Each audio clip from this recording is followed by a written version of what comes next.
Good evening, everybody. Welcome to the City Council meeting of April 14th, 2026. I'm calling the meeting to order. City Clerk, would you establish quorum?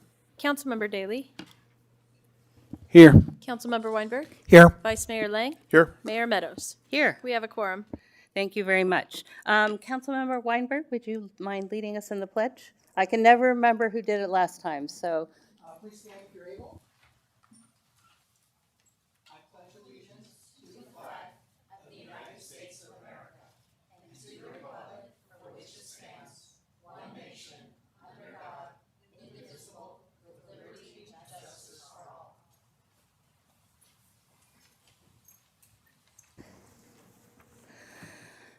So we had a closed session this evening, but we have nothing to report out. So now turning to my colleagues, does anybody have any changes to suggest? Order of the agenda? All right. So now we're going to take public comments on items not on the agenda. City Clerk has 2 cards, as I understand it. If you haven't filled out a speaker card and want to speak on something that we're not covering tonight on the agenda, then you should fill out a speaker card and give it to the City Clerk. But I don't see anyone dashing to do that. So with 3, we'll give 3 minutes for each speaker. The first speaker is Sanj Rao. And if I said that wrong, I apologize.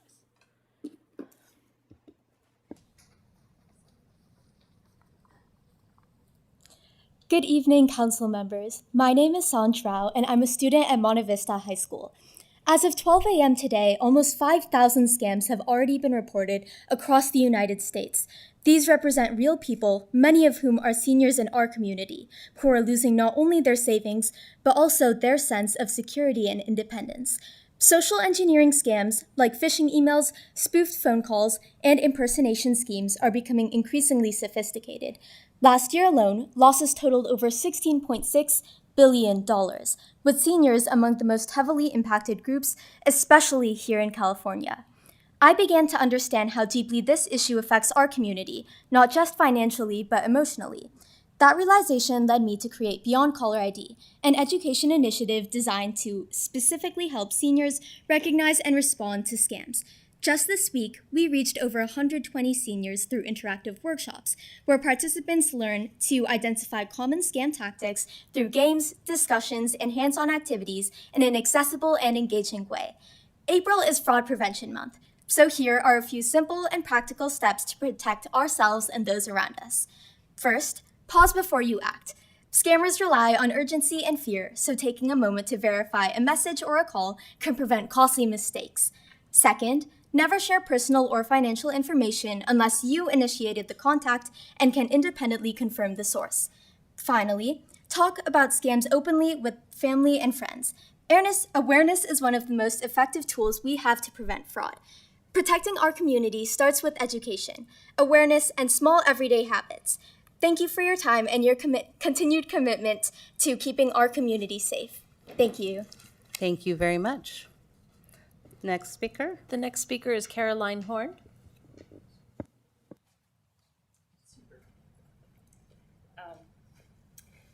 Hi, I'm Caroline Horn, and I work with a group at Los Altos High School, a parents' sustainability committee.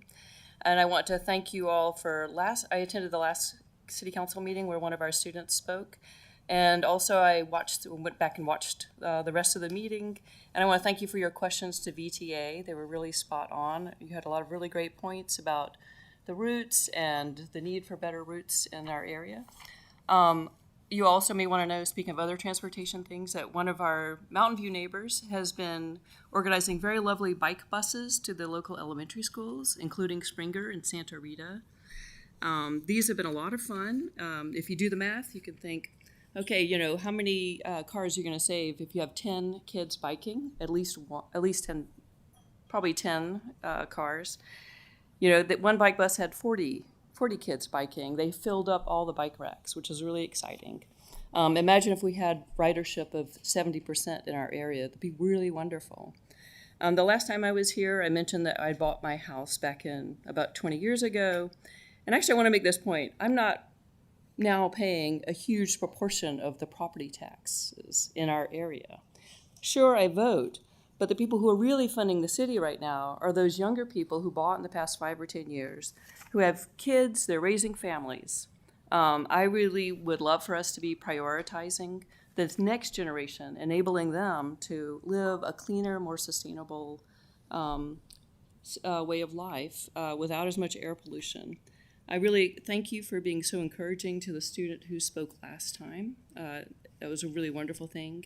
She was speaking in favor of the bike lanes on San Antonio Road, which would be heavily used if we had a safer route to school, to many of these other schools, as well as Los Altos High School. So I really don't want to disappoint her, and I'm looking forward to hearing more about the San Antonio Road project. Before you go, can I, a question? Just for some people not familiar with it. A bike bus, I take it that's sort of like yes. a pupil peloton or something like that? Well, it's actually, it is kind of an organized bicycle ride. Right.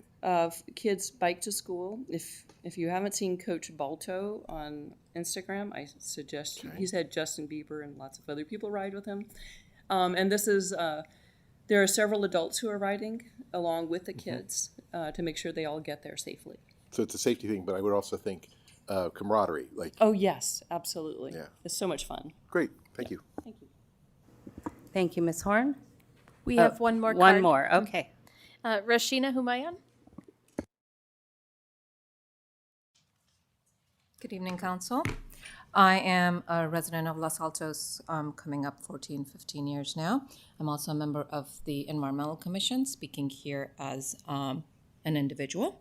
Just a short read of my email that I sent earlier is related to celebrating Asian American, Native Hawaiian, and Pacific Islander Heritage Month in May.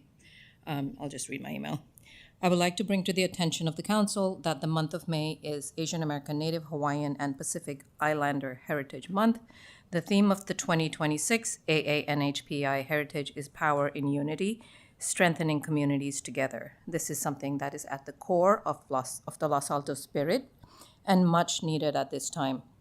Given also that the AANHPI community is and has been an integral part of Los Altos, interweaving the rich cultural heritage from lands that house more than half the world's population into the unique fabric of our city, I would urge Council to consider making a proclamation recognizing the month of May as AANHPI Heritage Month, as many of our neighboring cities have done. I would also urge Council and city staff to support local organizations and citizens groups in bringing AANHPI cultural awareness, arts, literature, and history to the city. Thank you. While I'm here, I wanted to support what the previous speaker said. The city of Palo Alto, where I used to take my son to school a few years ago for a little bit, has these amazing swarms of bikes that I would call them bike trains, and it's really something that I would support within our city. Thank you. Thank you very much. Okay, so, no, I think we're done with comments not on the agenda unless you're here to make one. Agenda comment, okay. So we'll close public comments on items not on the agenda. We're going to move on to the consent calendar. And first of all, I'll check in. Before taking public comment, you will have an opportunity if anyone has comments on consent. Do any of my colleagues have any points of discussion or anything to pull off consent? No, okay. Checking for public comment on consent. No public comment, so do I have a motion on the consent I calendar? move to accept the consent calendar. Second. City Clerk? Councilmember Daley. Aye. Councilmember Weinberg. Yes. Vice Mayor Lang. Yes? Mayor Meadows. Yes. Motion carries. All right, thank you very much. So let's move on to our public hearing, which is adoption of a resolution of a tentative map at 901 Fremont Avenue. And we'll have our staff report. Okay.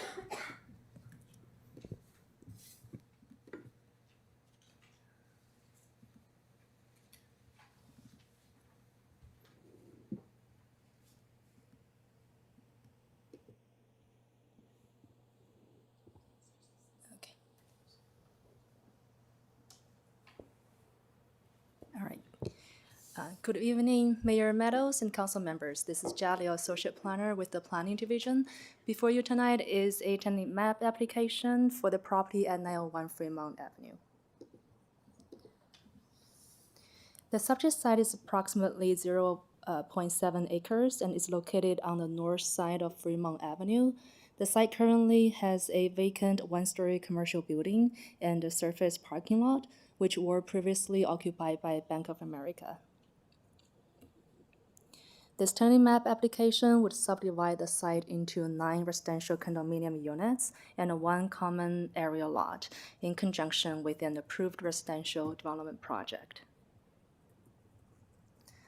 On March 19, 2026, the Planning Commission considered the application and unanimously recommended approval to the City Council.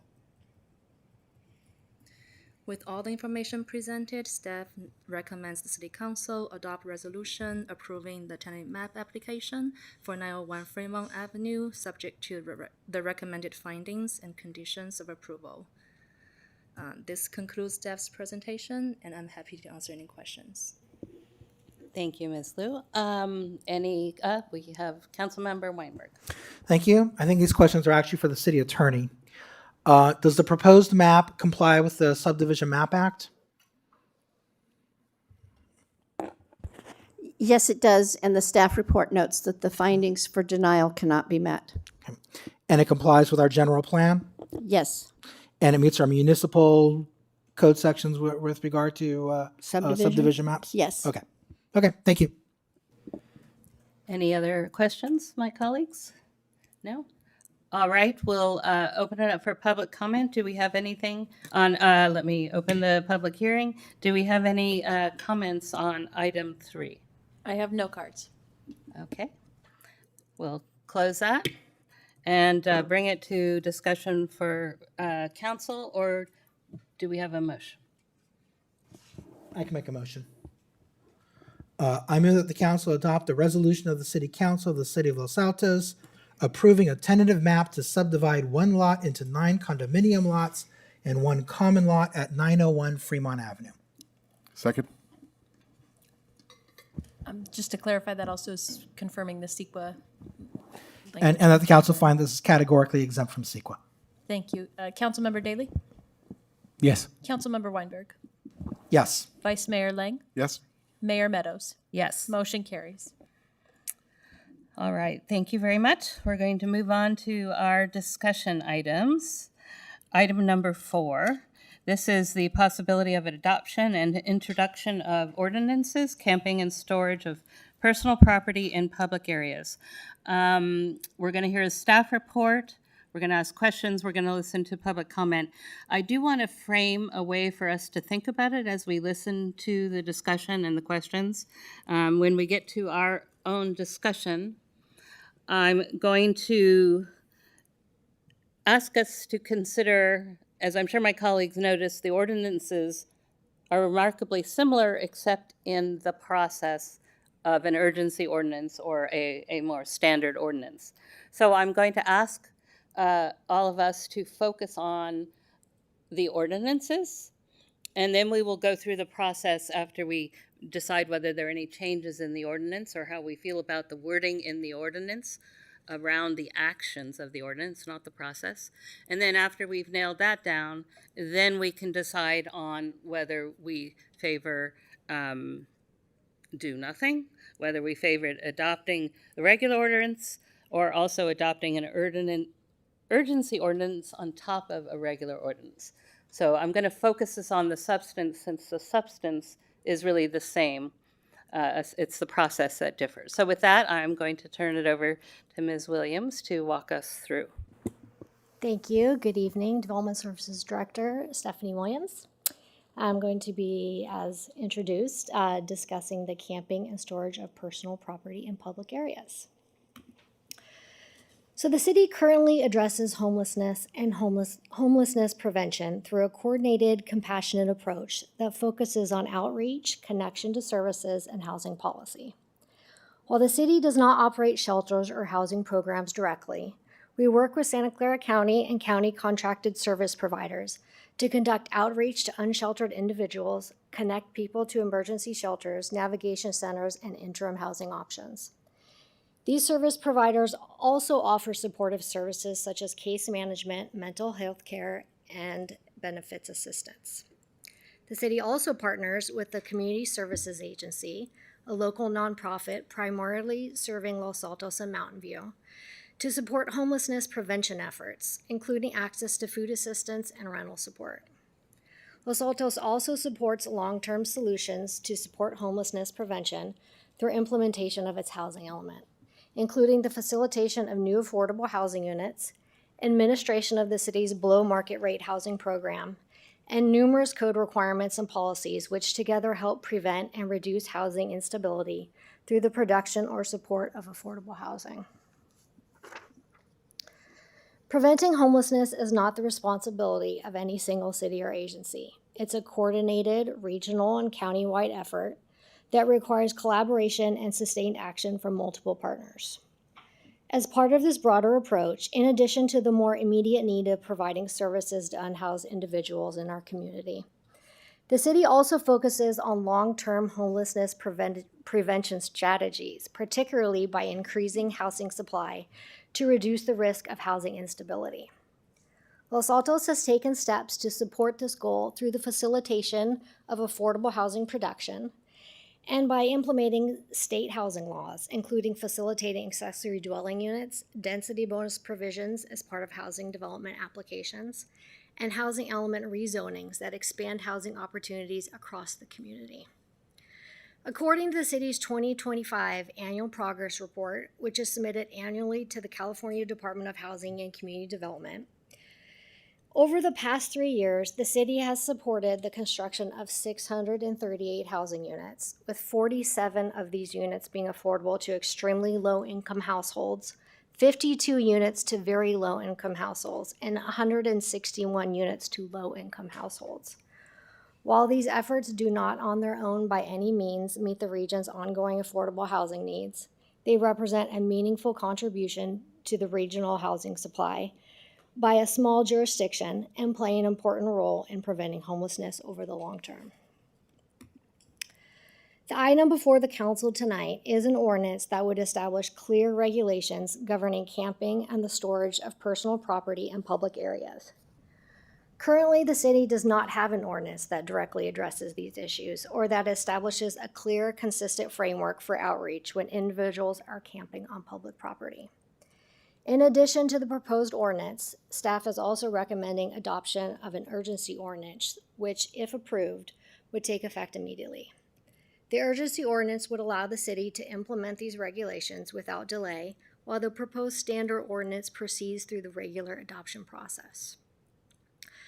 At this time, the city is aware of an encampment on Fremont Avenue near Stevens Creek. Staff has already begun coordinating with the County Office of Supportive Housing, which works with service providers to engage unhoused individuals and connect them to housing and supportive service options. However, absent an adopted ordinance, the city currently lacks clear authority to regulate the camping or storage of personal property on public land or establish consistent enforcement standards by the city's Code Enforcement Division. Adoption of the proposed ordinance would provide a clear, legally defined process for addressing camping in public spaces, while ensuring outreach and access to services remain a central component of the city's response. For many years, the Ninth Circuit's decision in Martin versus City of Boise limited a jurisdiction's ability to enforce ordinances prohibiting camping on public property unless they could demonstrate that adequate shelter beds were available, based on the Eighth Amendment's prohibition on cruel and unusual punishment. In the City of Grants Pass versus Johnson in 2024, the U.S. Supreme Court effectively overturned this ruling and held that enforcement of generally applicable laws regulating public camping does not violate the Eighth Amendment. And accordingly, local jurisdictions may regulate the use of public spaces and pair enforcement with outreach and connection to services. In 2024, following the U.S. Supreme Court's decision clarifying the authority of state and local governments to regulate camping, Governor Newsom issued Executive Order N-124, which mandates that state agencies and departments adopt and implement policies addressing camping and encampments on state-owned property, and encourage cities and counties to take similar action consistent with the clarified legal framework established by the Supreme Court decision. In addition, the state released a model ordinance intended to assist local jurisdictions in developing their own regulations. The proposed Los Altos ordinance was informed by this model ordinance and tailored to reflect local conditions, priorities, and best practices while aligning with state guidance and applicable legal requirements. The City of Los Altos would not be alone in adopting an ordinance regulating camping and the storage of personal property in public spaces.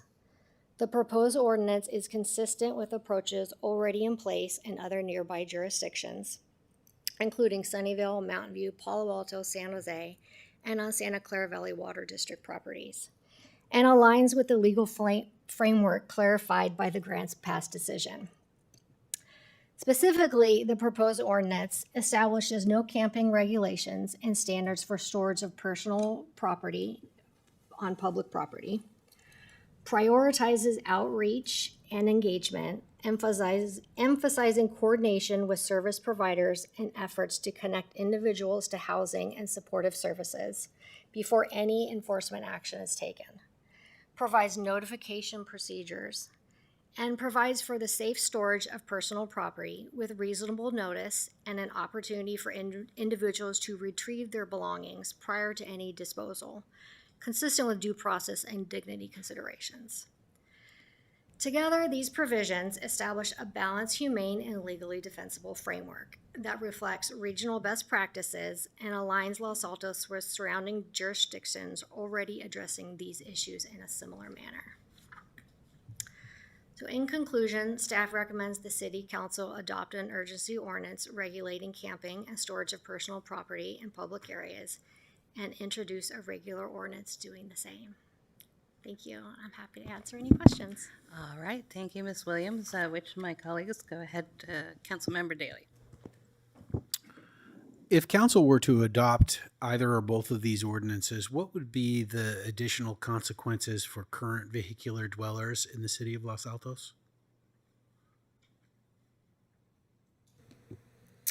I think the intent of the ordinance is not to focus on vehicular dwellers, which has different implications under the vehicle code.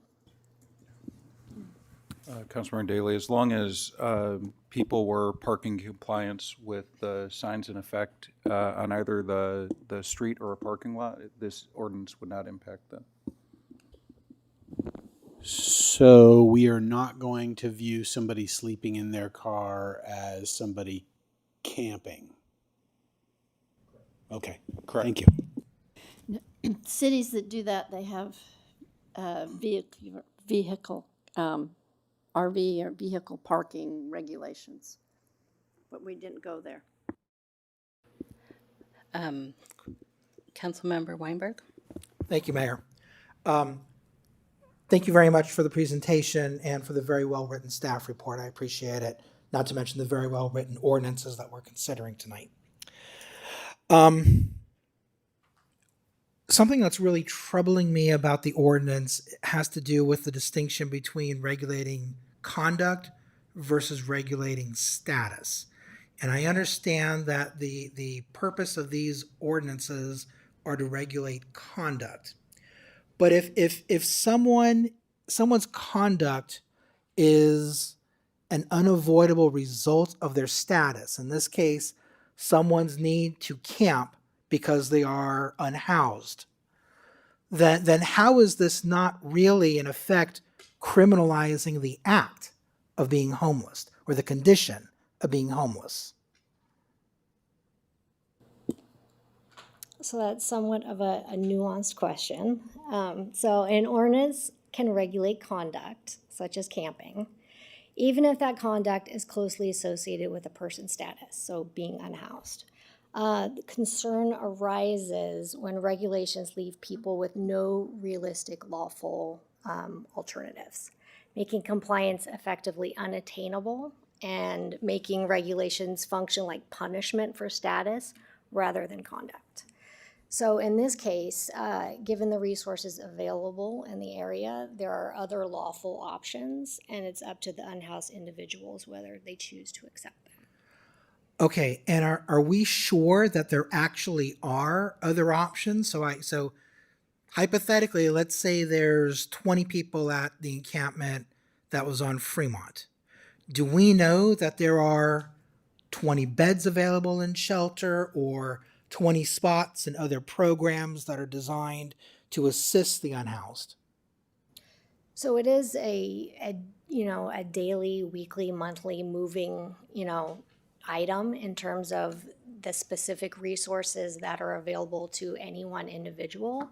And what the county service providers would do would be work with people individually based on their individual eligibility on their current situation and try to match them based on that. But there are certainly a lot of resources countywide available to people.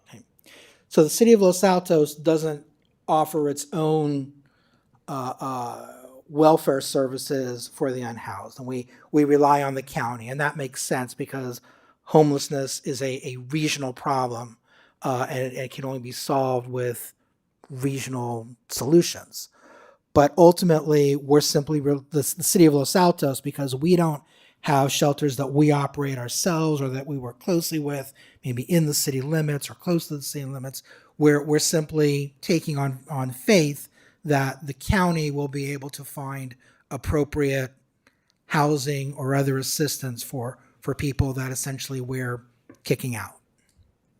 Yes, and we would continue to work with them before any enforcement action would commence. Okay. Is the encampment on Fremont Avenue still there? And if it is still there. Okay. All right. Okay. Those are all the questions I have, Mayor. Thank you. Okay, go ahead, council member. Mayor, sorry, provide one additional point on the services offered. It's true, Los Altos we're not an entitlement city. We don't provide our own services. In lieu of that, we do pledge our funding to the county so we can participate in theirs. So we're not a free rider in the system, so to speak. So I just wanted to make that clear. Just a quick question about sort of setting a baseline for where we are with the current encampment. It's still there. Has it grown in terms of number of people? Has it grown in terms of number of items that they are storing in the public right of way? And what are the implications of that growth? So we're not actively surveilling the encampment, but it does appear to have grown in the number of people and items on Fremont. In part, it's grown because of the goodwill of the community. My understanding is that the community said, it's raining, let's take tarps. And my concern is, and my question to staff is, does that create the unintended consequence of actually making the encampment more difficult to move because there's more physical stuff to move and potentially more items to store and so forth? So the answer would be speculation, but in my experience, it does become more difficult for unhoused individuals to accept or seek assistance if it's harder for them to be mobile and move, or if they acquire more possessions. So as Director Williams said, we're not surveilling the site anecdotally. We have noticed and received reports of both increase in inhabitants as well as possessions and items that are stored there.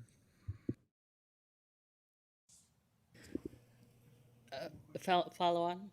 Oh, okay, go ahead. It's a follow-up actually to a question that Councilmember Daly asked earlier. And I was relieved to hear that this doesn't apply to vehicles, but I'm looking at the ordinance now. Section 9.30.020C is the definition of campsite. And the very end of that clause expressly says, or any vehicle. So my reading of this ordinance is that it does include vehicle dwellers. I think Go ahead. the intent, as long as they're not parked, or they are parked in accordance with the regulations in effect, council could make a change to the ordinance to enshrine that. But again, if you're parked in as an example, a 72-hour lot, and you move your car prior to 72 hours, we would not consider that camping. If council would like to enshrine that, you could make a change in the ordinance. And I think this also covers where there are parts of vehicles that are on the side of roadways that become structures or used as campsites, like broken down RVs, parts of cars. So it's not a vehicle in the sense that it's parked in a parking lot. Okay, thank you. Vice Mayor? So, I think I had phrases. So I think there's sort of an intention here, in good faith, not to be punitive, but rather to say, look, we want to solve this problem. We just don't think this is the right way. That sort of seems the intention. The question to me is, for that to really be true, I think in good faith we have to make sure that we have good mechanisms to make sure that happens, not just like, here's a flyer, good luck. And so I guess the question is, how sure are we that we can actually step up to that challenge, that we have the information, that we have the people bandwidth to actually help, right? Because I think I want to make sure that intention is not just a fig leaf, but actually something that we would do. I know it's a hard question because it's sort of circular. This is a new challenge for us, so, but I think you get the intention of the question anyway.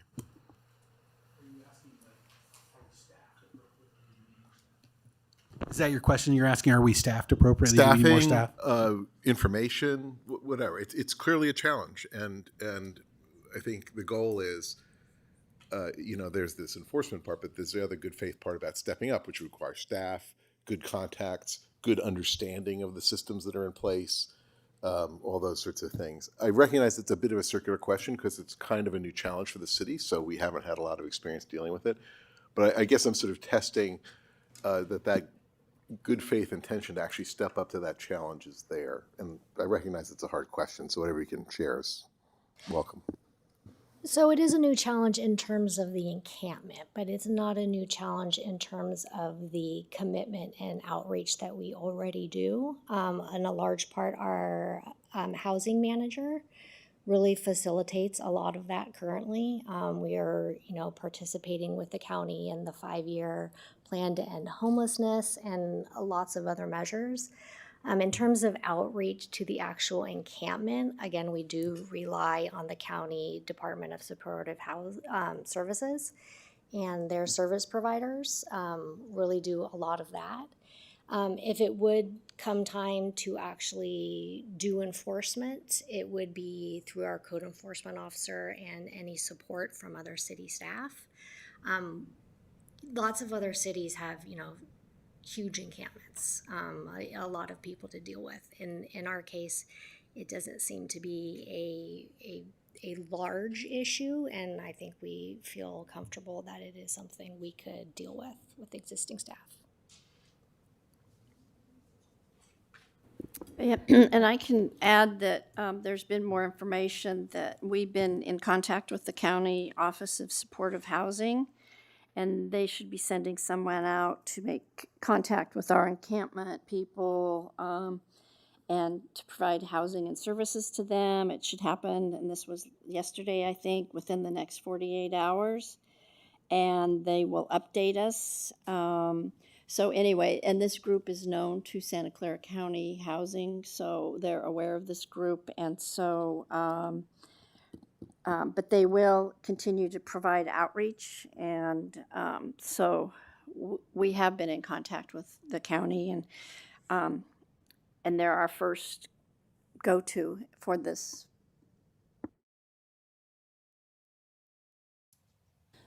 Okay, so first of all, thank you for bringing this forward so quickly. I think it's only about a week since it started, so I'm really glad that you were able to bring this to us. So walk us through, if we were to adopt an urgency ordinance tonight, what happens next? We don't go out at 11 p.m. and do a sweep. What does that process look like? It sounded to me like, from reading the staff report, it might be up to a week to make sure that we've considered all the resources, brought to bear all that we could. But please walk us through so I don't have to guess at what that process looks like. So I think enforcement kind of has some negative connotations based on things that have happened in other places in the past years.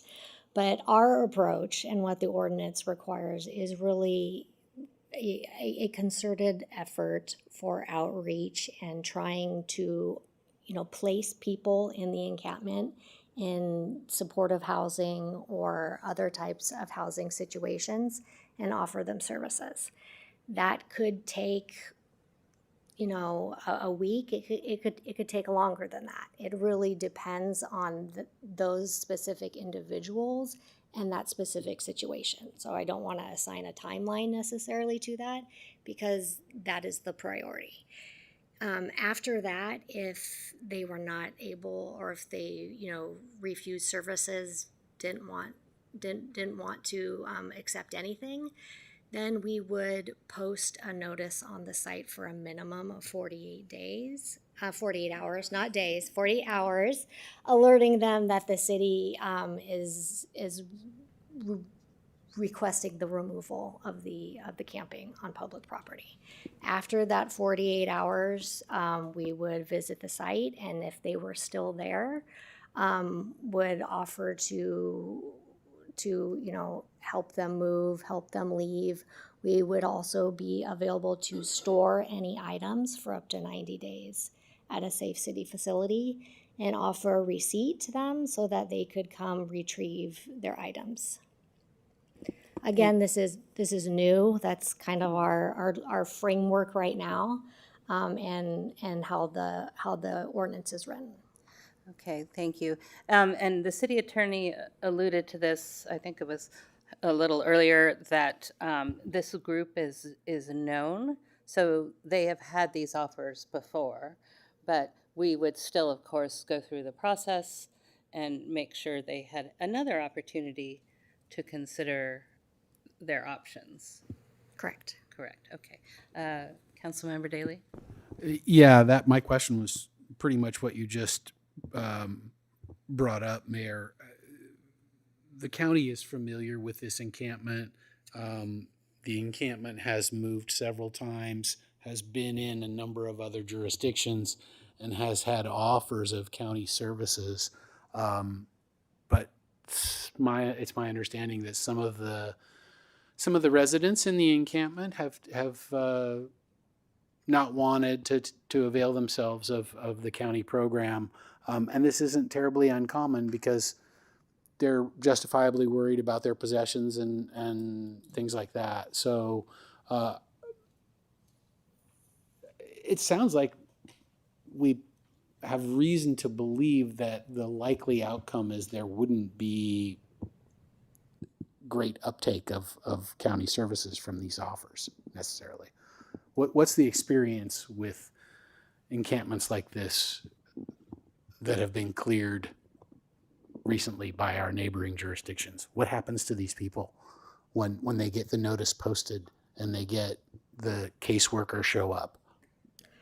I mean, again, I don't want to speculate. I think a lot of our neighboring jurisdictions have much larger number of encampments. But I think for people that do not want to avail themselves of the available services or housing, tend to move on to another location. And also, it's our understanding is, because the bed and programs for availability can change daily. The referrals are coordinated through the county, And then through the shelter referral process, our role is to facilitate the outreach and offer options at the time of contact. And then if there's a referral to a shelter or other transitional housing is confirmed, transportation may be provided by the service provider or coordinated through outreach providers. So if there is a connection and there is there's another housing opportunity, and we can coordinate to get the people to those facilities. So, and that's what other jurisdictions are doing, and we would be trying to follow the same process. Okay, so I have just another few quick questions. One is, I just want to confirm, particularly for the public's benefit, if we are to pass an urgency ordinance, it would usually require 4 or 5 council members. Since we are now 4 as our full quorum, it will require 4 of 4 council members. So that would, well, we don't have 5. Oops. The Right, council is yeah. a 5-member council, and you need 4/5, and it doesn't matter if the seat's Okay. vacant or not. Yeah, right, so that's, yes, so all 4 of us, unanimity would be required for an urgency ordinance. My other question is, now I lost track of that, it went whoosh.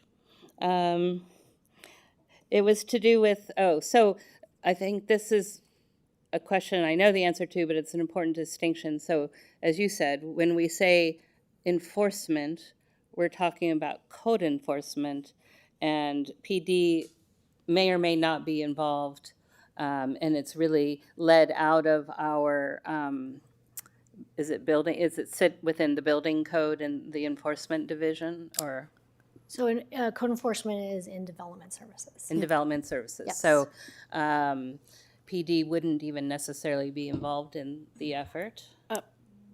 The police department usually assist in the encampment cleanouts, but they The cleanouts, but not necessarily the touch and they would get points. involved in case of recalcitrant person not wanting to leave or trying to assist that way. But they don't do the actual. They're there for preserving the peace.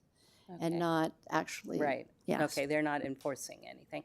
And then my last question, and it seems like there might be some others here, is if we wanted to finesse the language about vehicles that Councilmember Weinberg pointed out, I'm assuming that we could come up with a solution for that, whether we, to make sure that it doesn't impact, and that Councilmember Daley also, because we're not trying to impact vehicle dwellers, we're trying to, we'll discuss what we're trying to do, but can you accommodate a change in the language regarding the vehicles?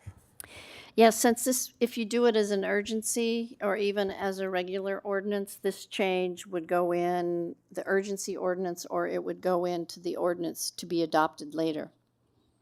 All right, thank you. So did it look like, did you have another question? No further, okay, Councilmember Weinberg. Assuming the council did adopt some kind of an ordinance, are there any immediate services that the city can or is providing, like an outhouse and a hand washing station, things like that? I mean, not only is it an excellent basic service that government should provide for those who don't have, but it's also better for our own environment, quite frankly.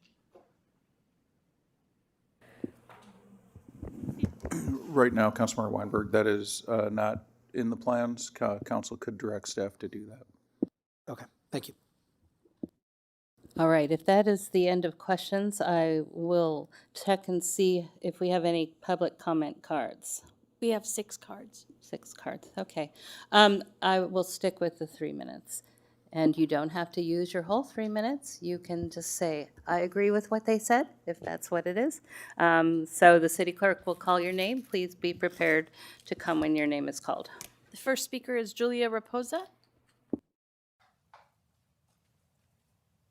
Hello, my name is Julia Raposa. I have a BA in Spanish Literature and Culture, and I'm a student in Geographic Information Systems Technology.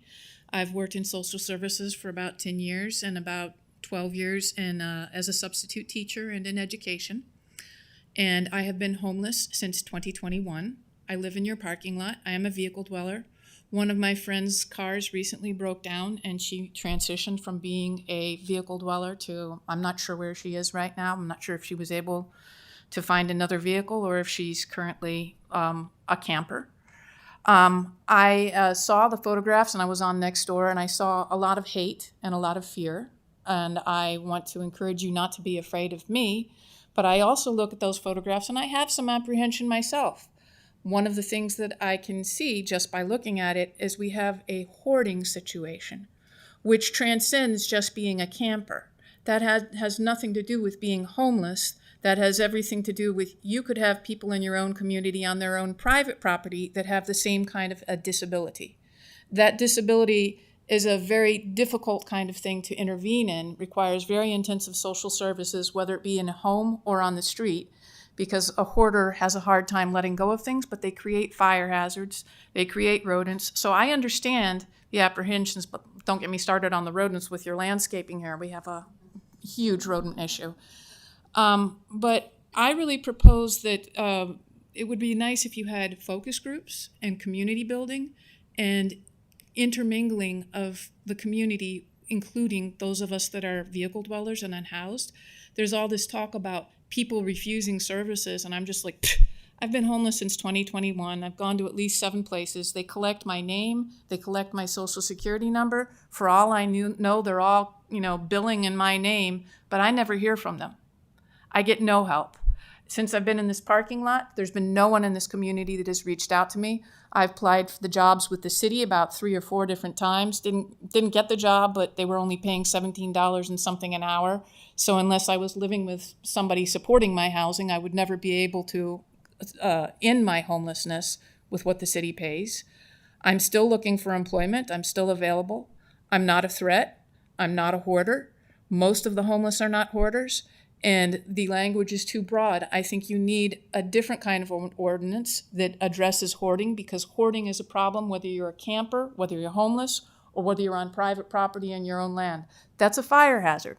That's a rodent hazard, and I appreciate that. And it's also a bona fide disability that requires intensive intervention. And, people are just vaguely saying, oh, they might refuse services. What services? What was offered? Why are they refusing it? These are focus groups you need to have. You don't have all the information. And Thank you, Ms. Raposa. I appreciate you being here tonight to talk to us. All right, next. The next speaker is Monica Chandra.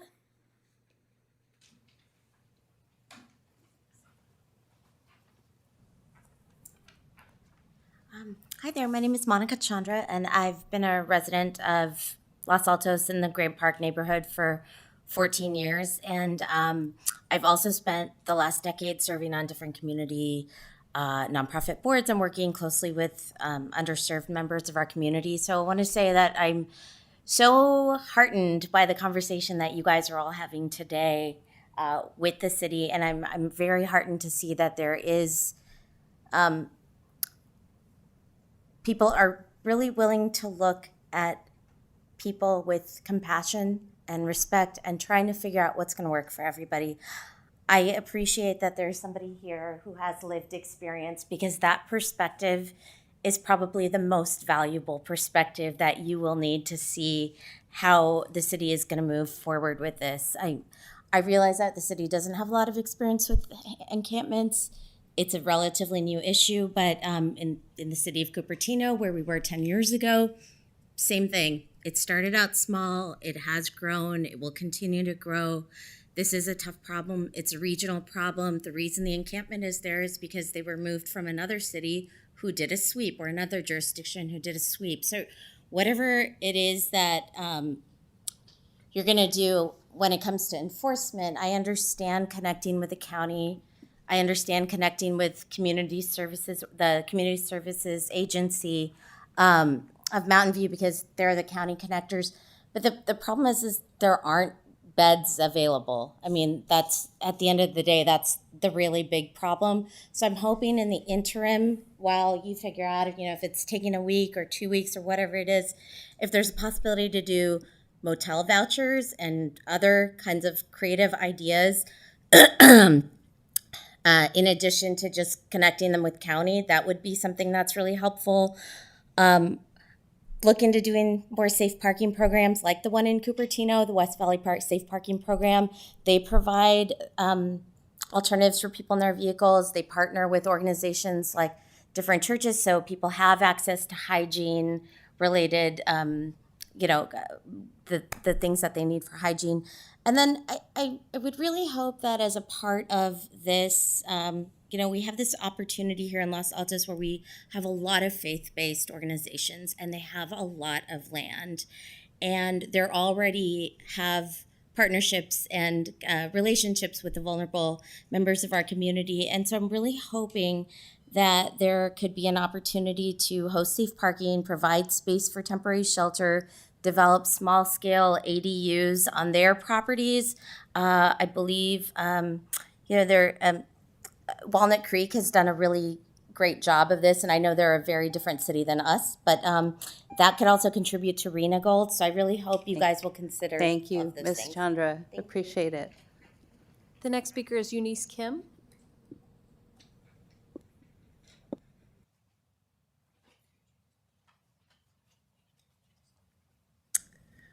Good evening, council members. Thank you very much for giving us the opportunity to share our thoughts. And I also have been really impressed with the thoughtful and very compassionate approach that the city is taking. And I echo a lot of the sentiments that have been shared, and just wanted to add that as a Los Altos resident, I am very supportive of using our resources to support the unhoused who are in our community. And I think we've heard some suggestions of different ways that we can use our resources, and I do feel like we have a responsibility to support those in our community. We have the means, we have the ability to do so. And so I would just encourage that as we look to enforcement and obviously community, what's best for all the members of the community, that we also look at these unhoused members of our community as part of the constituencies that the council serves. Thank you. Thank you very much. The next speaker is Cheryl Dotel.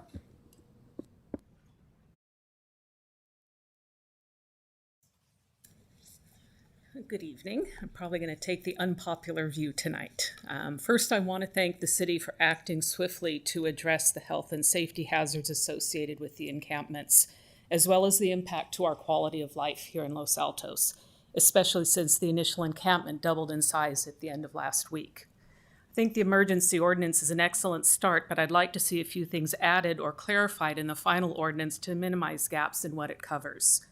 First, because things like tents and tarps strung from trees are temporary and that they can be quickly erected and taken down, the definition of prohibited structure should be expanded to include both temporary and semi-permanent ones.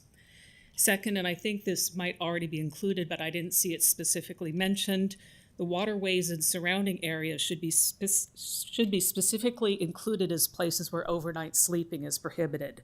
This is important because encampments are regularly seen around creek beds, and the release of untreated human waste into waterways is a safety hazard, not to mention the fire hazard from campfires and portable stoves. At a minimum, with much of the land bordering our creeks either owned by Valley Water or privately held with easements from Valley Water, there should be some coordinated process to address encampments along the creek streams and man-made diversion channels running through Los Altos. Third, one thing I didn't see in the ordinance is the course of action if the homeless people decline services. Even if their personal property is confiscated, what's to stop the people from continuing to live on public property, or just preemptively move 100 yards down the road every few days so as to comply with a notice to vacate? This possibility should be addressed. Finally, and it sounds as though this might be part of the process, but I didn't see it in the ordinance, I think it would be great to see Los Altos leadership collaborate with surrounding cities to collectively address the challenges of a growing homeless population.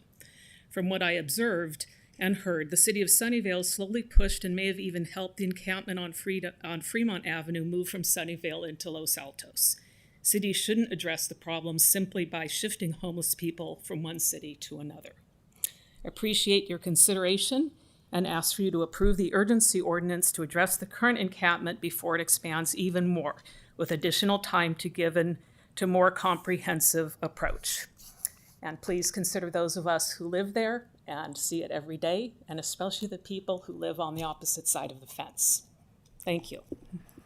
Thank you, Ms. Dotel. The next speaker is Aubrey Wang.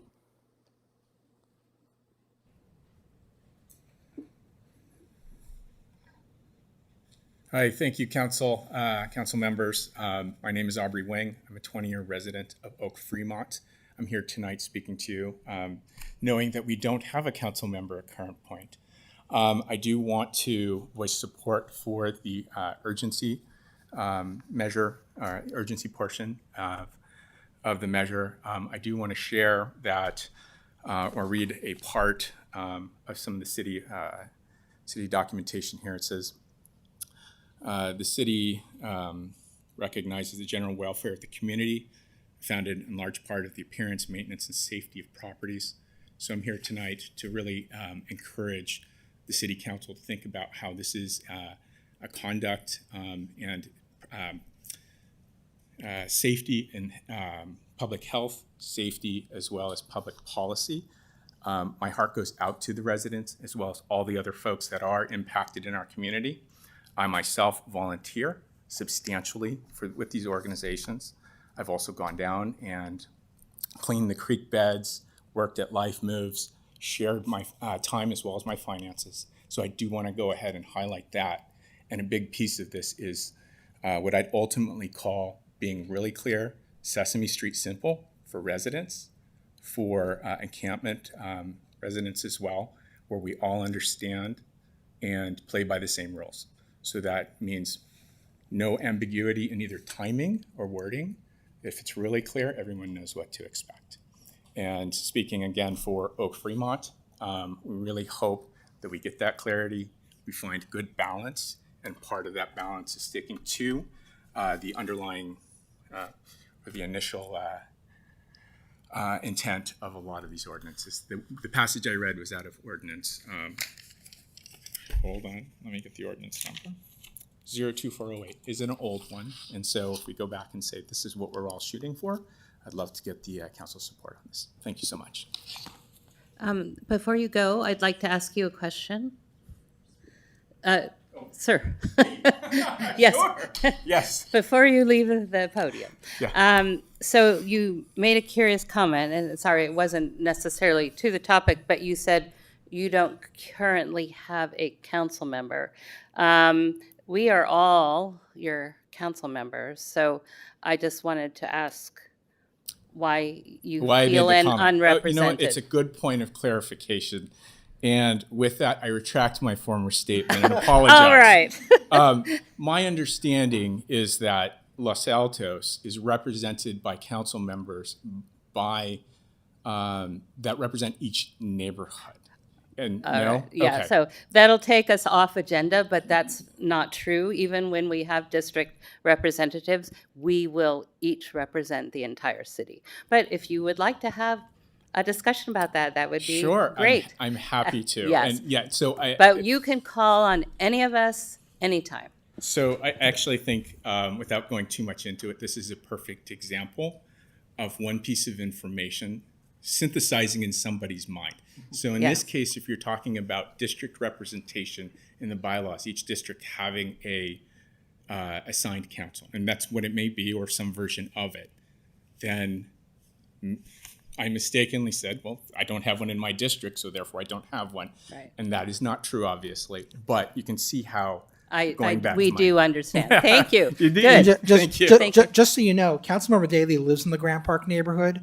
I lived there for 12 years and still own property there. Yeah. So there are council members who are currently in the area and are very familiar with it. I appreciate that. Yeah, going back to my earlier comment, Sesame Street simple. I need to go back and clarify some. All right, thank you for humoring us on that question. Next The comment. next speaker is Gabriel Lomas.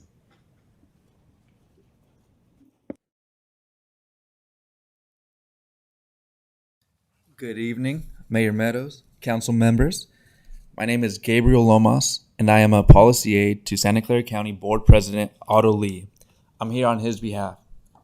We share the city's commitment to addressing the homelessness crisis across Santa Clara County, and we agree that urgent shared action is needed to expand housing and create real change. However, this ordinance puts unhoused individuals at risk of further harm through citations and arrest. Arresting people for simply being homeless does not improve public safety. It pulls limited resources away from the work that truly keeps our communities safe.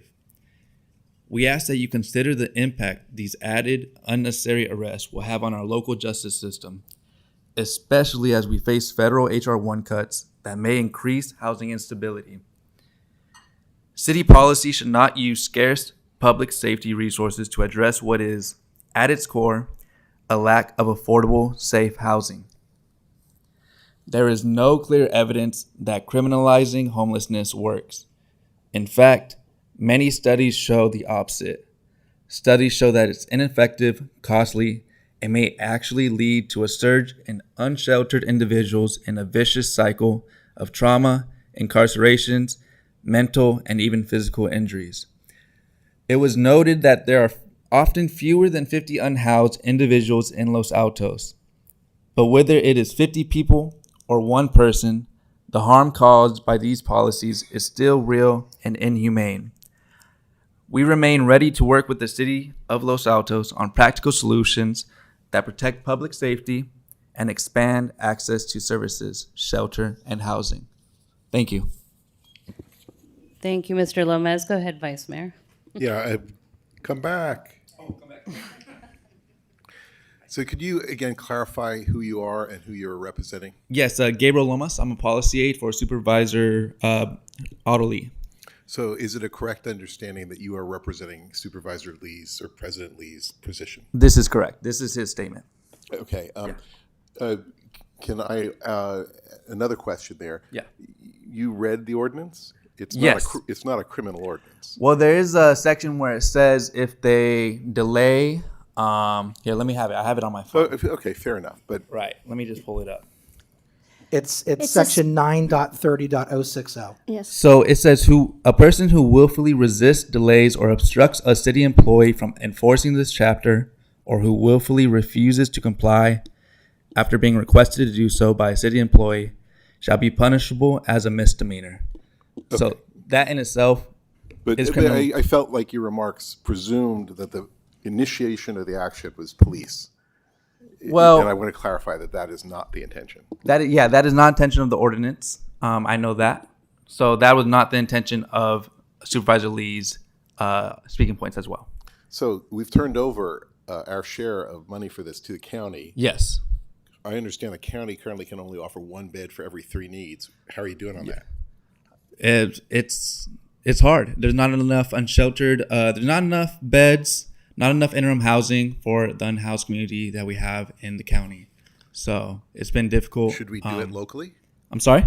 Should we do it locally? That is something that I think we should talk about off camera and collaborate together. I don't really have the answers for you on that. Because you understand the reason for the question, right? Yes. You're saying, don't do anything yourself, but we can't really do it. That's how it comes across. That's not how it's meant to come across. Supervisor Lee always objected against no camping ordinances.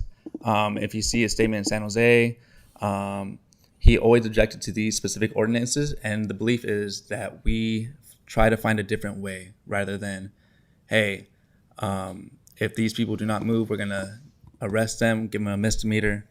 And I mean, it's fine to not want those things to happen. Right. I don't think any of us want those things to happen. But you understand that it comes across somewhat disingenuously when what we've said as a community, right, that the county is the one that takes primary responsibility for the safety net. Yes. And is failing. Right. Well, we do have, we are having big cuts, HR1 cuts, which You're right, also yeah. affects. I you know, understand right. why you're failing Right. financially. Uh-huh. I'm just saying you're failing, Okay. right? So for you to come here and say, don't deal with the fallout of our failure comes across as a little disingenuous and kind of leaves us thinking maybe this is our problem to solve after all. Well, I apologize if it comes across disingenuous. Like I said, if you would like to message Supervisor Otto Lee and we could try to come to a solution. The main thing is that we want to come to a different solution rather than no camping ordinance. That's the main thing. Okay, thank you for answering my questions. Thank you. Let's let the city attorney speak, and then you can ask a question. Yeah. Or city attorney, can Councilmember Weinberg go while the speaker is still up, and then you wanna wrap talk up? to him? Okay. Yeah, okay. Go ahead, Councilmember. So is it Supervisor Lee's position that the city of Los Altos should foster and encourage the existing encampment? No, that is not his statement. So what is his position? His position is that we shouldn't have a no camping ordinance and come to a different solution regarding that. So don't do this, but figure something else out. We are more than willing to help, but yes. And how is it that you're willing to help when the county itself hasn't been able to sustain its own efforts? I think this is a conversation that I can't personally answer. I would like to take this offline because I could provide more context regarding that. Okay, I have a lot of respect for Supervisor Lee, but this back and forth, and Vice Mayor, I'm glad that you asked these questions, is entirely unhelpful. So we have a situation right now that is very complex and has a lot of different angles to it. And the council is being asked by our residents, by our constituents, to do something, and it is our obligation to address the issue. Right. Coming to us and saying that this urgent issue should be addressed, but not the way you want to address it, figure something else out, is completely unhelpful, and honestly, it's quite angering. So please let the supervisor know. So I'm going to Thanks, sir. turn to the city attorney, but I do want to say also, what you consistently heard from those listening to the conversation is the compassion and the care that we took in discussing. We were not criminalizing anybody, and we were trying to have an open and transparent conversation. So I know President Lee very well. We serve on another board together, and he maybe didn't have quite the full, he certainly didn't have the benefit of this conversation. I will speak to him when I see him again next, but I don't think that statement represented what has gone on in this room or what this council is trying to achieve. But thank you for showing up tonight. I appreciate it. City Attorney, over to you.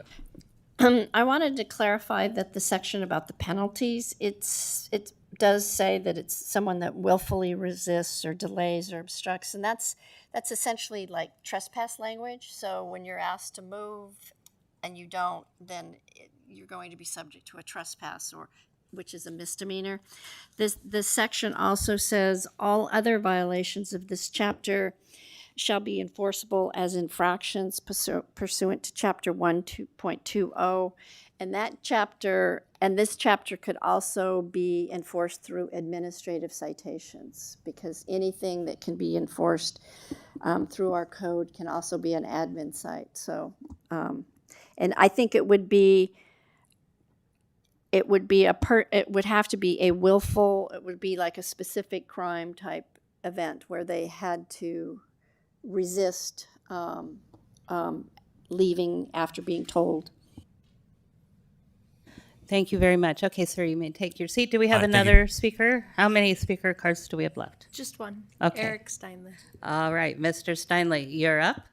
I know you're the soul of brevity, so we look forward to your brief comment. No, the brevity is the soul of wit.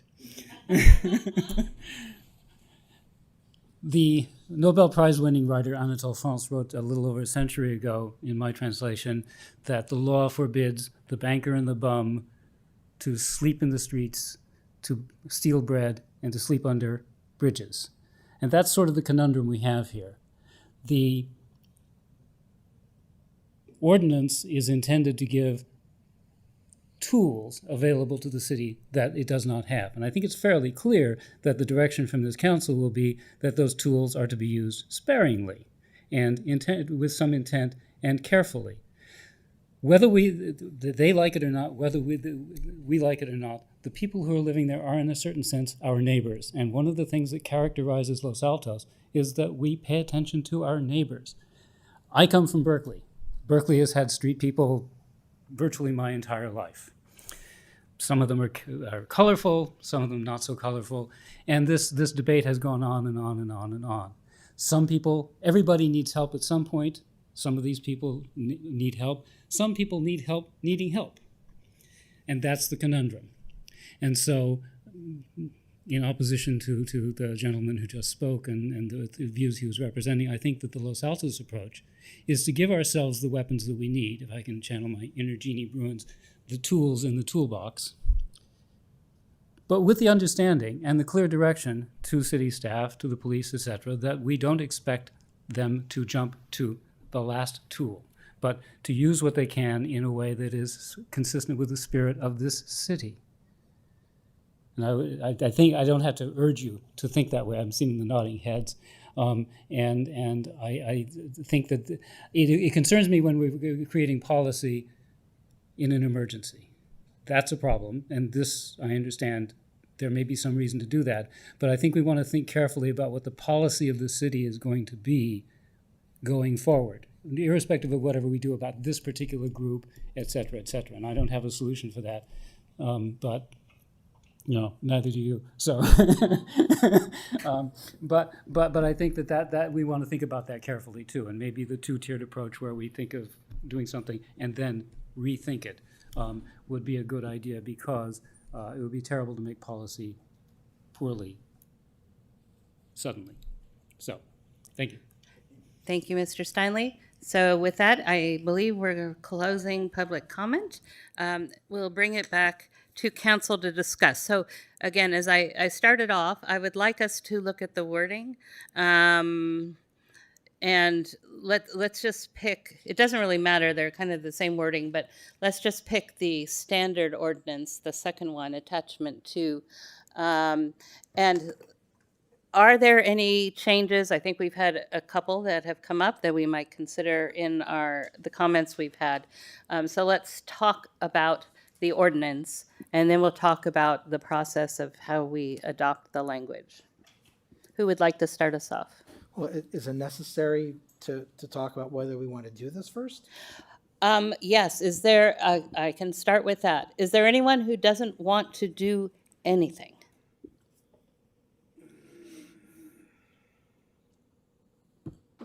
So so let me just check. So Councilmember Daley, you don't want to adopt an ordinance tonight? I actually object to the way that you initially phrased that. Is there anybody who doesn't want to do anything? I don't think that's a fair characterization. So, and I am not yet convinced to support the regular ordinance, and I will under no circumstances be able to make the findings to support the urgency ordinance.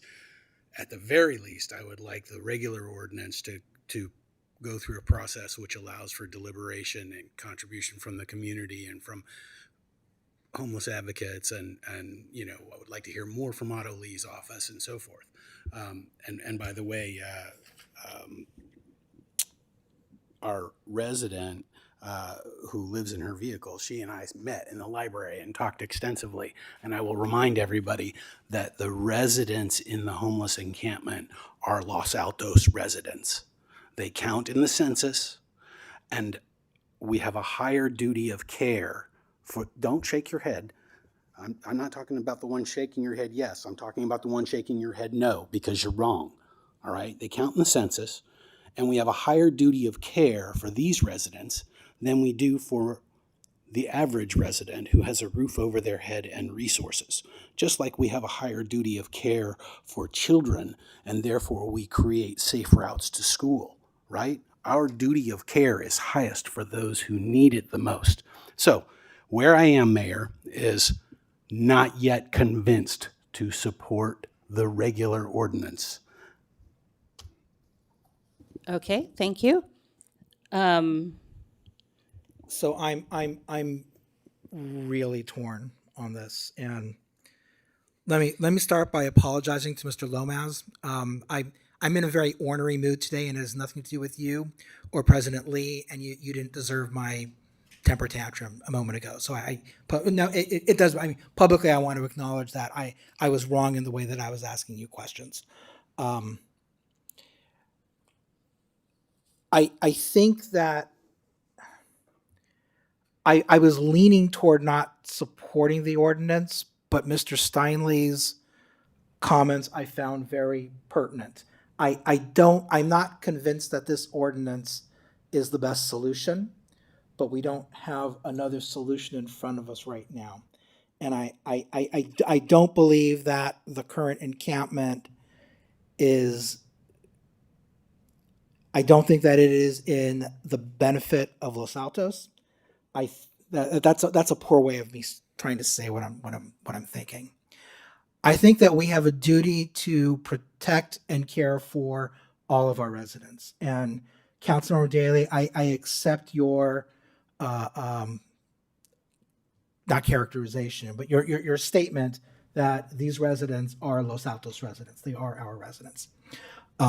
So are the residents who own homes on the other side of the fence. At the very least, I hope the council can give direction to put a couple of porta potties over there and a hand washing station, even if it's only there for 48 hours. I mean, there's nothing there right now, so I have to believe that people are relieving themselves in that area, and having a hand washing station so people can at least sanitize themselves after they use the porta potty or brush their teeth. I think that's a low cost service that we can provide, and that's not to encourage more people to come to the encampment, but to recognize that we have a duty not only to protect and care for those who are in the encampment, but that frankly I think that it's taking better care of our own environment around the area, because we don't want people relieving themselves in the area. So I do accept the argument that the city has to have some tool in place to make sure that encampments cannot just pop up anywhere. I think I very wrongly came into this meeting with the impression that staff just wanted to push people away and not deal with it, and that was wrong of me. I think that's because of my ornery mood that I'm in, that I probably felt that. I think staff does want to do the right thing, and I think that there are better solutions that we can come up with, and I welcome President Lee's willingness to contribute to that and have that conversation. But given that if we want to, we can very quickly pivot and amend the ordinance or come up with something better than the ordinance in the future, in the near future. As Mr. Steinley pointed out, I think that I can be persuaded to vote for both the urgency and the regular ordinance. Vice Mayor? Alrighty. This is a tough one. This is a hard one. First of all, I'll add to the apologies. I was frustrated, and if it became uncivil, I apologize. I have no idea why you got the short straw tonight, but thank you for being here. And we're only going to make progress if we speak civilly to each other, so I resolve to do better. Boy, this is really, really hard. You make the comment that they are residents. Not only do they count for the census, they can register to vote here, right? I have a good friend. Thank you. I'll do my best to earn your support. In all seriousness, right? Like a good friend of mine works for the Registrar of Voters and has talked to me about the procedures that are in place to allow people who don't have a permanent address to vote, because you're citizens, you are residents, you are part of our constituency. I really thank you. It probably took some courage to be here tonight.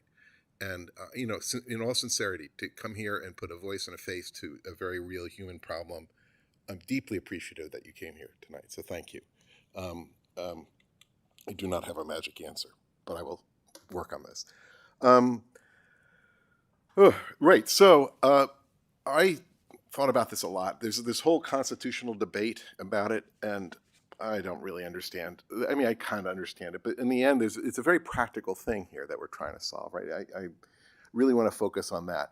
but I did read a lot about it. I went and read the grant pass stuff. Particularly, I found the one that was most interesting to read was the amicus brief from the City and County of San Francisco, because they are clearly have a lot more experience dealing with some of these challenges than we do, and I think their community values are not that far away from ours, right? And it reads that way. It definitely reads that way. There was, of course, a lot of discussion about the health and safety of the community and some of those issues. But one of the things that really stood out to me was sort of the argument that Eric was making, right? They were saying that one of the problems with the previous ruling was it was blocking them from helping homeless people, unhoused people, because sometimes they needed that tool to force engagement with the resources that are available. Some of these folks are really reasonable, but some of them are having issues, and we need to have tools to be able to work with them. But they do have to be tools. The word weapon was here used here one, I think it was an oversight. No weapons, right? These are our residents, these are our neighbors. We need tools to help, and it has to be done in that spirit.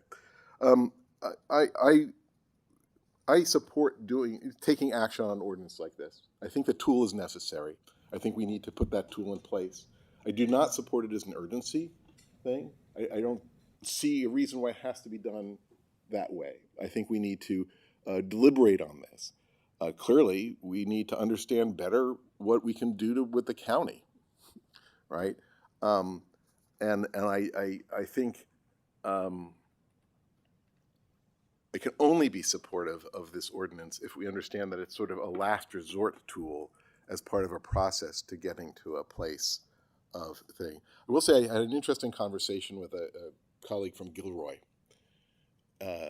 not recently, but about some of this topic, and he shared an interesting thing, which was an undesirable consequence, right? Which was there was a period of time where there was a great deal of leniency about behaviors. Oh, like the cars aren't registered, the whatever, right? And what began to happen in the psychology of their community was it began to feel like being unhoused was a license to be lawless, right? And I'm not saying that's true, really. I'm just saying that kind of thing can create the ingredients for a community turning against each other, right? And that is really not what we want at all, right? So I guess bottom line is, it's probably moot because I don't think we don't have the force, so it's not going to be relevant anyway. But I am supportive in finding our way to creating a tool to allow city intervention when a campus come up. All right, thank you, colleagues. I actually would have supported the two-tiered approach, the urgency ordinance and the regular ordinance. That's because they're the exact same ordinance, but it gives us a more rapid timeline to actually work on this issue with some guidelines that are put in place by the ordinance. I asked the question, does this mean we go out there and we, do vicious things tonight at 11 and criminalize these people? The answer is no. There's a whole process that we've defined. I think so even the urgency ordinance isn't fast, it's doing the same thing. Again, we can tweak the ordinance if that's where my colleagues end up standing, other than Councilmember Daley. But that's clearly not where we're going to be. But we're just going to get to the same exact place, but a lot slower. And Sunnyvale, I believe, Ms. Williams, you said that Sunnyvale has this ordinance, and then this is, and Valley Water, do they have a similar ordinance? They do. Right. So we don't have a tool, and we're being taken advantage of. So there's absolutely no doubt. If we're not going to pass an urgency one, then we certainly need to look at the attachment number 2 and think about, do we want to consider it as it is, or do we want to make changes to make sure that we're not trying to penalize vehicle dwellers who are in functioning vehicles who can obey the parking laws? So that to me was the biggest thing. But I personally don't see that we can do nothing because we're just not, we have to start on the process of giving ourselves the tools. My biggest concern, and I have a background in health, and I don't know if, porta potties are maybe quasi solution, but there's, we got away from toileting near waterways and around where we live a long time ago. Diseases, I don't even want to name them. It's just an unhealthful environment for everyone involved. So to me, that's why urgency would have been acceptable, because now a regular ordinance wouldn't be adopted if we pass the first reading tonight and the second reading 2 weeks from now. Then it's the end of May before that ordinance takes effect, because it has to be 30 days. So, I just don't think that's acceptable, but I'd rather pass the regular ordinance than nothing at all. So that's where I feel. So do we have, I don't think we have an urgency vote unless there's any change. I would like to answer that. I'm a no for urgency for right now. And if you will indulge me briefly, it could become urgent, and then we can take up the urgency ordinance. If the encampment doubled in size, or if there was an altercation with other residents, or if there was if clear evidence of imminent public health hazard, then I would be in favor of immediately taking up the urgency ordinance. It's my understanding, based on several people close to the situation with knowledge of how this encampment has been operating and so forth, it's my understanding that there's at least a very good chance that it's going to go back to its location on the water agency's property without us doing anything. And I'm not judging that as a good or a bad thing, merely saying that in itself undermines the urgency situation. And messaging is important. And the last thing I will say is, all this about guidance, policy and tools have to stand on their own, and the plain language is what counts, not the guidance, because we may say today, go easy, but that's our counsel, right? I don't know who's going to be sitting in this chair a year from now, and I don't know who the chief of police will be or the city manager a year from now. But I do know that when we adopt this ordinance, it's very likely still going to be on the books a year from now. So let's make sure that the plain language of the ordinance ensures the kind of city behavior that represents our values. And I will refer to our mission statement. All right, Councilmember Weinberg. Thank you. Pete, would you support the urgency ordinance if it came with direction that it's not to be used unless it doubles in size, or there's a fire or something like that? I understand what you said about future councils, but if it's an urgency ordinance, it's only going to be in effect while this council is in place. And if there, I found the mayor's argument about public health compelling, but I understand what you're saying as well. So I'm wondering if there's a way that you could get behind it, and Vice Mayor, I guess the question is to you as well, if there was some type of direction that was put in, that the council gave to staff not to trigger it, not to use it unless something triggers it. I appreciate the effort to try and build consensus. I do not see a path for me to get there tonight. Thank you, Mayor. Okay, so let's go back to the language on attachment 2, which is the regular ordinance. Are there any suggested changes based on the discussion and the public comments? Go ahead, Councilmember Weinberg. On the definition of campsite, where it says vehicle, I'll look to staff. Would the council's concerns be addressed if we said, or any vehicle not in compliance with the California Vehicle Code? Could you please use the citation, the number, so we can find it? Section 9.30.020C, campsite. There's a definition of campsite, the end of which says, or any vehicle or part thereof. So what I'm asking staff is, what would the council's, would the council's goal be achieved if it said, or any vehicle not in compliance with the California Vehicle Code or part thereof? So I think potentially the California Vehicle Code may be too broad. There's lots of ways a vehicle could violate that. If we could have a minute to think about language so we don't have to reintroduce, if that would be okay. Maybe, but we could just take 2 minutes or we could do other questions. Oh, good. So, a quick suggestion, just refer to the parking code in that section of the code, right? As, in other words, if they're able to comply with our parking code, meaning they must move within 72 hours, that that vehicle doesn't count as a campsite or whatever, or a camper. So I think we can do that. It wouldn't strictly be 72 hours. We have different parking standards in different parts, but I think that's a good suggestion. But maybe by naming the section of our municipal I was code, going to that, suggest, regardless of the details. or any inoperable vehicle or part thereof. I mean, but or a vehicle. Well, okay, any vehicle or part thereof that is not in compliance with the city's parking regulations. That works, I We think. got a Yeah. winner?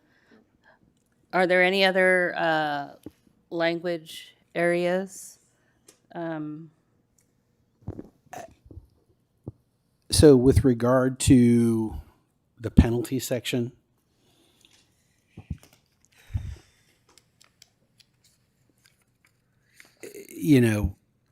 let's not kid ourselves.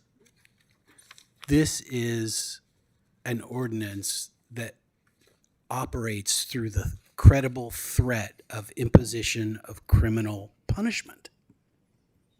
So own it, right? I mean, this is what the ordinance is about, and it's ineffective without that clause. So I think it's foolish of us to sit here and say, oh, but our guidance is to, go easy.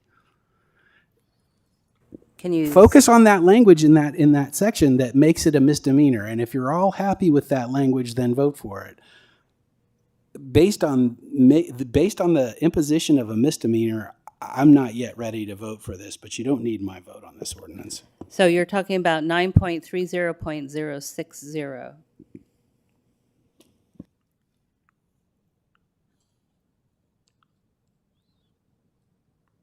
Well, I find it hard to rule this out. What if something is thrown of noxious or unhealthy amount, or fires are started, or there's, Aren't those just a things all struggle? against the law for various other reasons Yes, anyway? so why would we So remove? why would we need them in our ordinance? I mean, I don't know. Do we need it in the ordinance then, because it's against the law anyway? Yeah, we do. I Yes, would say sir. yes, we do. Okay. Mayor, with the language as it's crafted, it's not making the person who is encamped guilty of a misdemeanor. It's making the person who resists, delays, or obstructs a city employee from enforcing the chapter. I think if we take this out, we're sending a message to city staff that we're not standing behind them. And it's emphasized with willfully, so it's not, that makes it a higher threshold for anyone to cite for that. You have to be willfully resistant. I think that someone who feels they have to camp on public land is doing so because of terrible circumstances in their life that may be beyond their control. But someone who chooses to resist, delay, or obstruct is someone who is choosing to do something that they know is not proper behavior.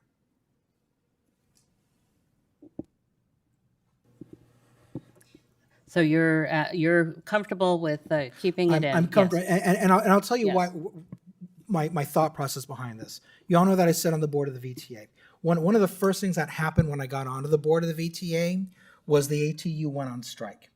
And there was a question as to whether or not the ATU had the legal ability to go on strike. And I won't get into details of that.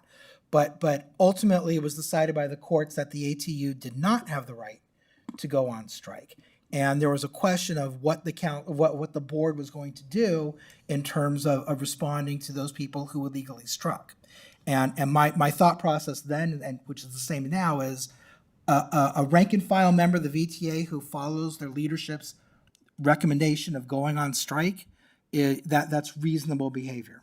But then there was a question of what about those employees who sabotaged equipment, made threats to other VTA staff? Those people knew that they were doing something wrong. So I was not willing to give a pass to those people. I don't want to criminalize the act of being homeless. But I do think that it is appropriate to have something in place that lets our staff know that if someone does something that is threatening or violent toward them, that we stand behind them by allowing the police to treat it as a misdemeanor.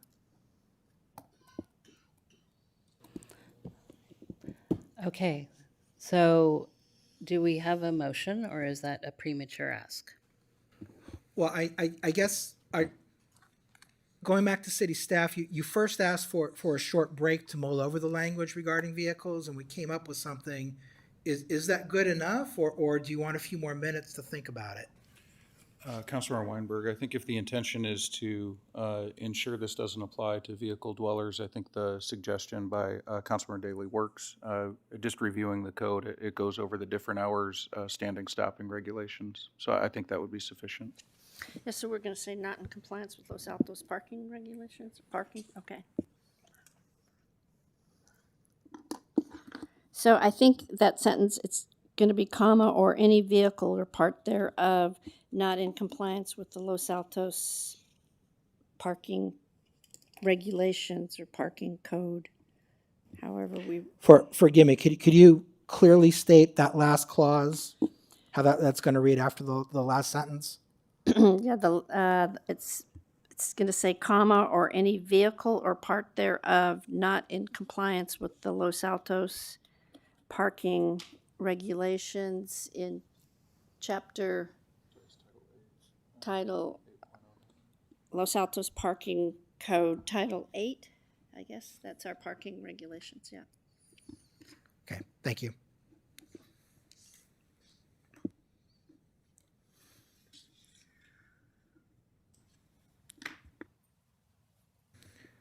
Okay, are there any other wording suggestions, or can I have a motion? Do you want a motion on the urgency ordinance or no?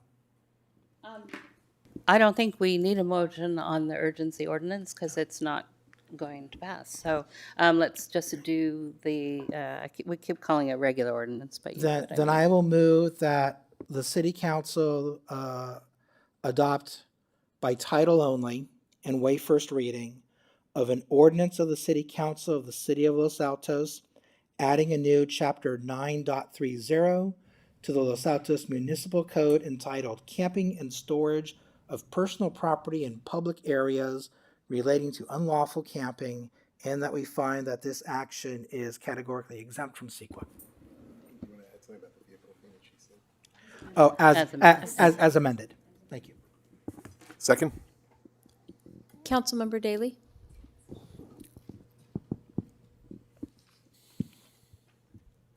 No. Councilmember Weinberg? Yes. Vice Mayor Lang? Yes. Mayor Meadows? Yes. Motion carries 3-1 with Councilmember Daley opposed. All right. So we have one more item. I think we should probably take a 10-minute break and then come back and finish it up. I know it's adoption of resolution about fire protection services, but it's a little early and we take a break, or do you want to power on through it? It'll probably take us beyond 9 when we usually Just would assume break. power on. Oh, you want to power on? Okay. All right. We're going to power on. We're going to move on to item number 5, adoption of resolution for fire protection services.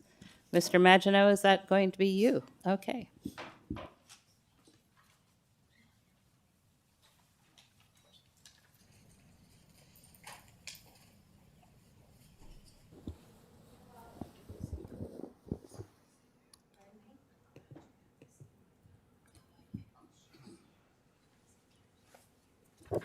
Okay, well, good evening, Mayor Meadows and members of the council. We are here again to discuss the city's fire protection services and the plans for that. An update as to where we are at now. On March 10th, the council directed us to submit an application to the County LAFCO for annexation into the Santa Clara County Central Fire Protection District, as well as directed staff to continue negotiations on two different points of the annexation. One, the amount of property tax revenue to be transferred to county fire, and the second is the transfer of the two city-owned fire stations. On April 2nd, the city submitted our application to LAFCO for annexation. That was the deadline to do so. And we have reached an agreement on the amount of the property tax transfer, which is what we are here for tonight. The amount agreed upon is a complex formula, to say the least, but in essence is approximately, if it were in effect for the current year, would be approximately $9.6 million, which is slightly more than what the city is paying for fire protection services this year, but also slightly less than what the county fire district has determined is their actual costs for the year. And so the amount that would be transferred is like I say, is close to 9.6, and that will serve as the base for years going forward. One thing that the agreement does is protects the city's ERAF and VLF allocations. These are, again, parts of the formula that under state law are required to to be untouched as part of this type of annexation. And so I won't go into exactly how the ERAF and the VLF work. There is a lengthy explanation in the council Q&A on ERAF if you are interested in reading that again, or if members of the public would like to read it. It is important. I think it's important to note that the ERAF and the VLF are typically more volatile than the standard property tax allocations, those that are covered under Prop 13. Typically, we see the growth in ERAF and VLF exceeding the amount of growth under the normal property tax. But again, it is more volatile and politically more sensitive and complicated than I would say than the Prop 13. Our next steps, we're continuing to negotiate the transfer of the two fire stations. We anticipate coming to you in 2 weeks with an agreement on that for your approval. There will be additional steps after 2 weeks from now that we will lay out sort of my favorite part of it, the bureaucracy that goes into the process. But again, that'll be explained a little bit more at our next meeting. And then we are anticipating that the LAFCO hearing will be on June 3rd. And so for tonight, our recommendation is that you adopt a resolution agreeing to the exchange of the property tax revenue transfer between the city and county fire. And with that, I'm open to any questions. Thank you very much. Do any of my colleagues have questions for our Assistant City Manager? I don't, except I just want to refer to the fact that ERAF was the hardest unit of this lesson for me, and I asked for some clarification. I kind of knew it, but I thought it was good to get it in the written record as well. I appreciate all the work that went into preparing that. And if you want a lesson in the glories of ERAF detail, there's an excellent one on the council Q&A. I agree, actually, it's very helpful. It comes up in library discussions a lot. You've probably heard that before. So, anyone have any questions? No? Clear as mud then, thank you. Do we have public comment cards on this item? No public comment? All right, bring it back to council for discussion or a motion.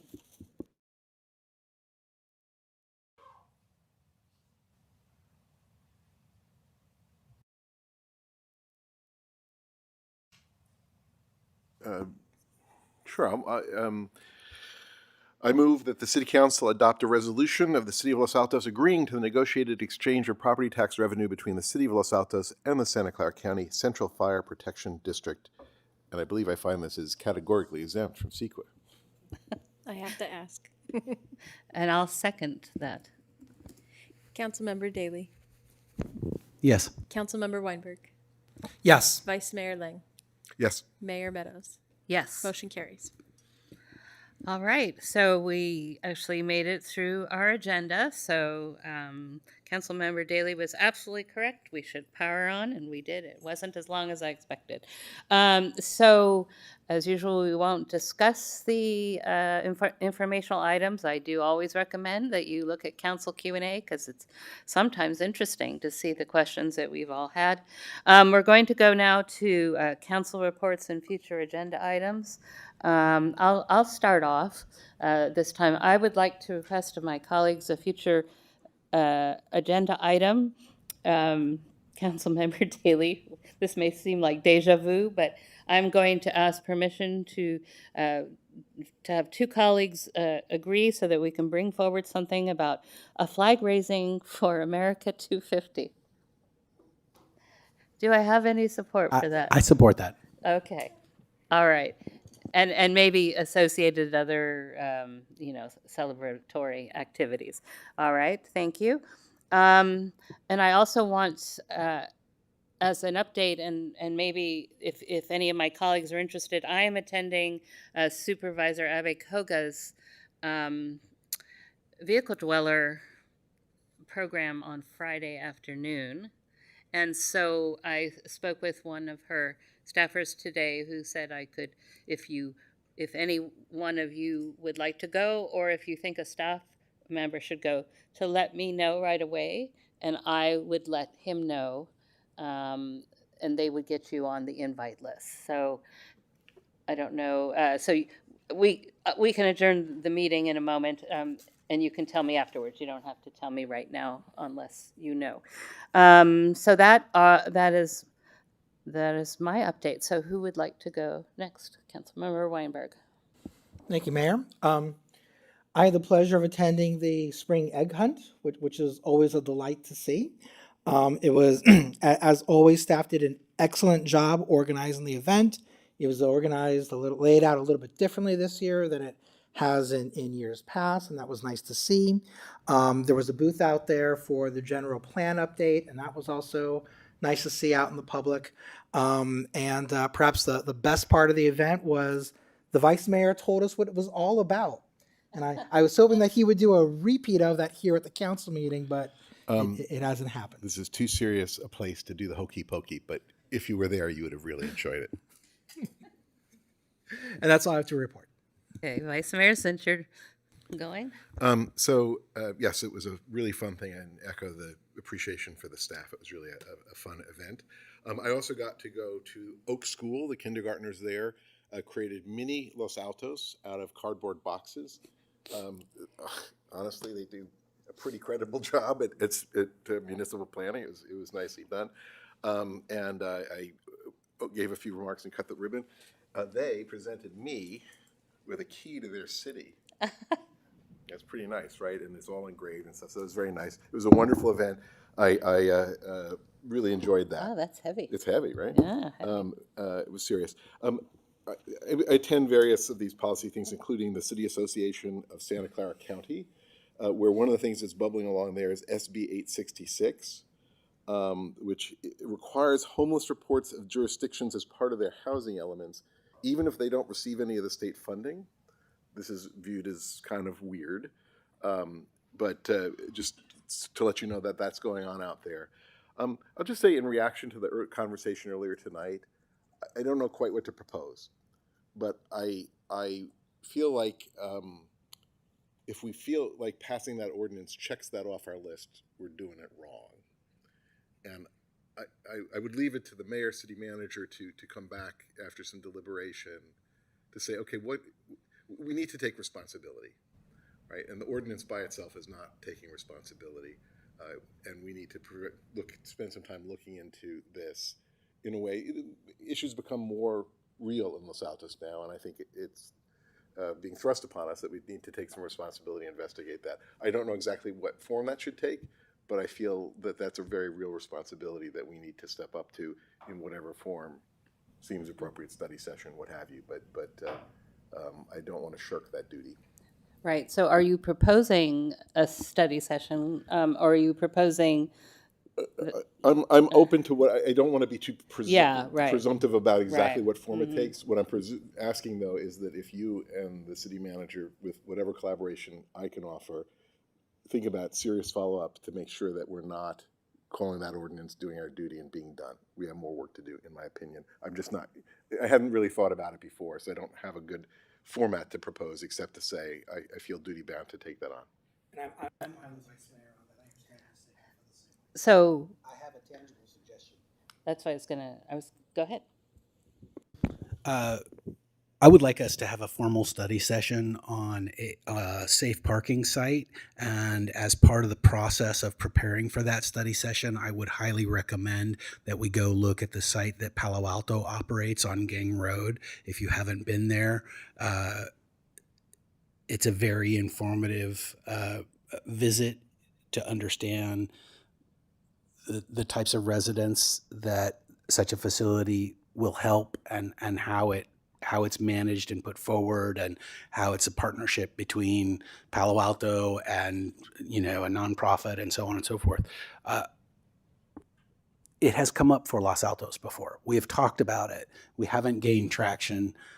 I'm proposing that staff do the work to assess the possibilities for a safe parking site in Los Altos, and that we have a study session on it.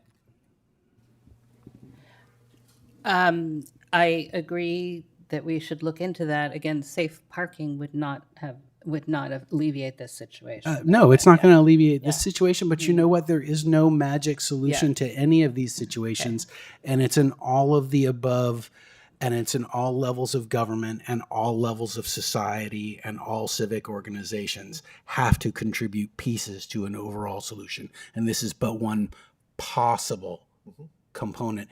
And I'm hearing directly from residents that they want us to do this. I've heard from the Los Altos Affordable Housing Alliance. I've heard from several other housing advocates that, if we want to look to something that we might be able to do in conjunction at our scale, that this might be meaningful. And I would just lastly say one thing about solutions like a safe parking site, or solutions that are relatively small in scale. You think about the size of the problem and you think, well, this is a fart in a hurricane. It doesn't move the needle. Don't think of it that way.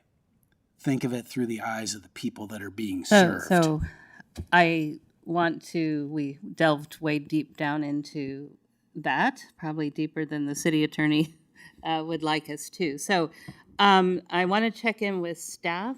Are you comfortable? I think there's, doing a broader look. I don't think that's the only thing we should look at, because as I said, it doesn't really touch. So does a study session sound doable around, Safe parking site. That's my ask. Okay, you're asking for a safe parking site? I'm really nervous at something that's very focused at a part of our community, which could be vulnerable to people who suddenly have it on their radar that this is something in Los Altos and could trigger some harassing behavior. I'm really nervous about that. That's why I didn't support it in the past. I do think having a broader discussion is appropriate. Quite frankly, I'm really about everything that we have coming up over the next 6 months. I'm worried about staff's bandwidth on it as well. So I hear that we want to do more and we should do more. I will discuss it with the city manager, and we will try to work out what can be done and when. I completely agree. I mean, the bandwidth is, but I also agree that we should look, but we have to look more broadly than safe parking. So I will take it there, and we will come up with some ideas about where to go with this. Mayor, on that issue though, would it be appropriate at this point, assuming the council agrees, to direct staff to reach out to President Lee's office? And I mean, if we were told by his representative he wanted to have an offline conversation about solutions, what solutions does he want to offer? Well, that's certainly something Ms. Williams could do, but on the other hand, I'm happy. I see President Lee usually monthly. We're both on the Silicon Valley Clean Energy Board, and I can bring it up more sort of informally and see, because, well, I don't want to do it on tape either. Yeah, I see where you're going. Yeah. Okay, so, and we can each touch base with the city manager on, ideas around this topic, so, all right. Councilmember Daley, was that that was it? Did we have any others? City manager, do you have anything? I'm not gonna ask you wink, wink for an update on a holiday perhaps? Nothing? Okay, so with that, at 8:59:48, we will adjourn this meeting. Thank you all.